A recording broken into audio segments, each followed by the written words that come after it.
Let's invite our market master for the day and eagerly waiting to hear him. Saurabh Mukherjea, the CEO of Institutional Equities at Ambit Capital. Saurabh, this is, we are welcoming you with a 350-gun salute. That's what the Sensex is doing. 29,500 is almost here and the Nifty at 8850. What do you think? There is no looking back for the moment? I think, look, we go through these phases of euphoria, global euphoria, and global bearishness so often that I've tried to sort of immunize myself somewhat. But focusing on practical matters, I think this sort of stimulus, and this is major stimulus. I think this is almost comparable to what the Americans did in the first year and a half post Lehman. This is bound to have a beneficial effect on emerging market equities flows for a while. I don't think it's just a 1 or 2 day affair. This will also arrest the decline in commodity prices, and insofar as that is the case, it could lead to some of the euphoria around oil easing up, abating in our country. But I think it is worth keeping a couple of things in mind. The HSBC PMI for China is below 50. The news from China continues to get worse by the passing month, and I think that will weigh down on global commodities sooner or later. And the second thing is the Greek elections on Sunday.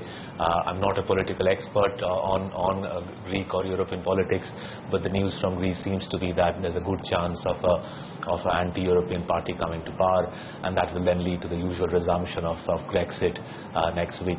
So my hunch is the ECB knew there is some bad news in the pipeline, and they're trying to preempt that with powerful QE. We are celebrating that today, but perhaps it makes sense not to be too euphoric about it. There could be some global negatives coming up over the next 2 to 3 weeks. Okay. Saurabh, hi. Good morning. I think that caution is much needed this morning when the market is exuberant. So let's just ponder over that point a little bit. If there is an anti-European party that comes to power and we do see a Brexit, how much do you think the markets could react on the downside? And will every downside still be a good buying opportunity? So I think let's break it into two parts, both matters at home and matters abroad, because the Indian market will be driven by a confluence of domestic and international factors. I think on matters at home, the domestic recovery does seem to be grinding upwards. It's a cyclical recovery, and it does seem like a relatively steady recovery. We'll also have a reasonably constructive session of Parliament. More likely than not, coal and insurance will go through. Land acquisition perhaps could run into some heavy weather, and so could GST. But net we seem to be heading for a more constructive session of Parliament, the budget session compared to the winter session. So there's good news coming on the domestic front, I feel. On the international front, the consensus view that I read from the global newspapers is that the ECB will have to get into negotiations with Greece if the new government decided to renege on its debt commitments. That is, I think, fairly big ticket bad news, and I think the ECB stimulus is designed to counteract that.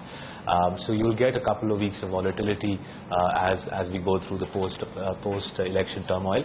But I think the really big thing to look out for in the months ahead, and I say this after a lot of thought, is matters in China. With each passing month, I think it's becoming more and more likely that the RMB will have to unpeg itself to the dollar. And as we saw with the CHF euro, once you break these big pegs, you could have major currency movements. If the RMB depreciates sharply to the dollar in the next 12 months, that has some significant negatives for the rest of Asia.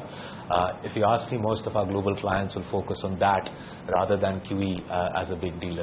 Breaking of the dollar RMB peg and a sharp depreciation, the RMB is probably the big global macro to watch out for over the next 6-7 months. And it does look that the passing month to be a more likely event. The sub-50 PMI is bad news for China.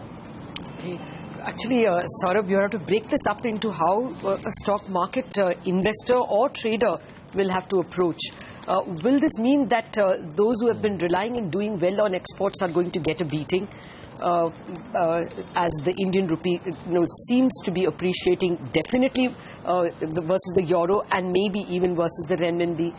As well, would you now say that there is a trading buy in the metals? So that, I mean, as you would have heard from me over the last few years, our view for investors has consistently been, don't focus too much on short-term activity. A lot of this global... No, I agree. I'm actually, that's why breaking it up into an investment question and a trading question. Sure.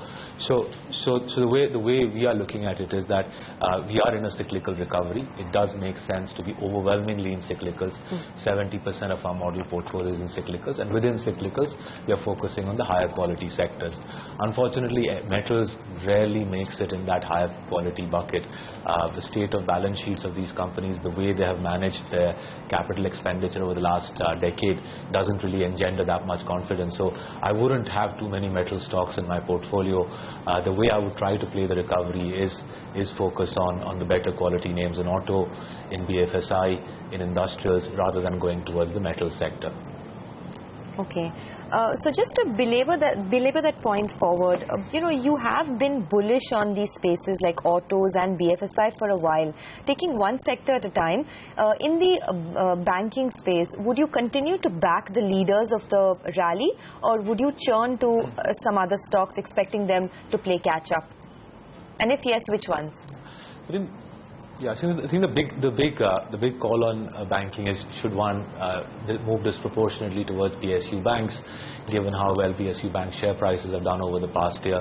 And my view is an emphatic no. I really don't think there is that much in the pipeline in terms of PSU bank reform. I think a lot of what's coming out of Delhi is sort of platitudes on the subject, and I don't think we'll see that much by way of substance on the PSU bank side. So our view emphatically will be that stay with the better quality private sector banks, ideally the small and mid-cap private sector banks. So there are several good names. Because of the new SEBI rules, I won't be able to discuss names with you because I don't yet have compliance sign-off on the names, but the better quality private sector banks rather than public sector would be emphatically, by my point of view, to play this recovery in our country. Yeah, we were discussing earlier in the show about how if there is a tidal wave of liquidity, then expensive stocks will get more expensive. One of our guests even said that, the market will even want to look at 5-year valuations rather than 1-year valuations. Do you think that valuation concerns could be thrown to the winds, at least initially?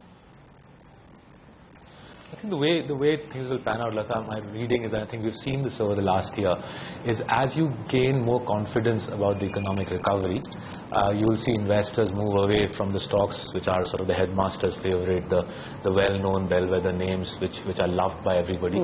I think you'll see investors going down the quality spectrum a little bit towards the second-rung names. So whether it is in auto, whether it is in banking, whether it is in industrials, I think the second-rung names will have a better run as we become more confident about a decisive economic recovery in India.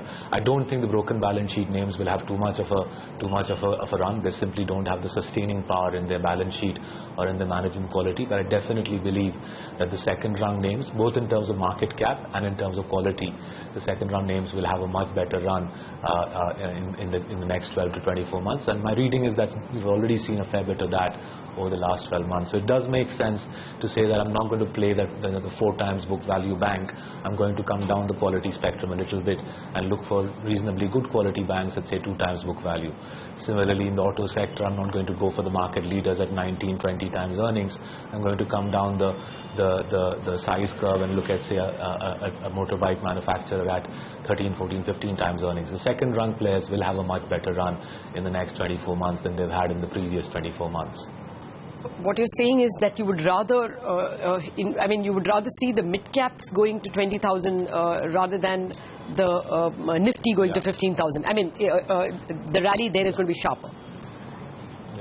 Yeah, I think the small and mid-caps will have a much better run. They've already had a good run since last September 13 to date. Small and mid-caps have done well. I think that outperformance will sustain. Okay. By the way, the Sensex is now up 350 points. Continues to hold on to its gains. Saurabh, I know that your target on the Sensex is 30,000 by March 2015. Seems like that's coming 2 months early. Would you scale up your estimates on the Sensex, not just for this year, but for next year as well, given the kind of positive news flow that we've had in the past couple of weeks and months?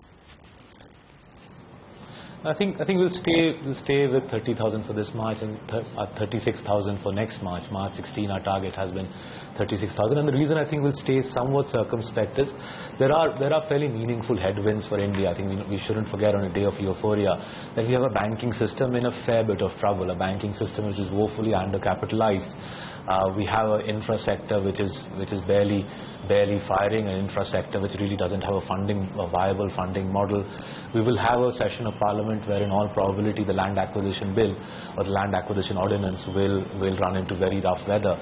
So it's worth being somewhat circumspect on a day like this and saying that we have fairly serious problems still with our economy, although we are in a cyclical recovery with better policy making than we have seen for some time.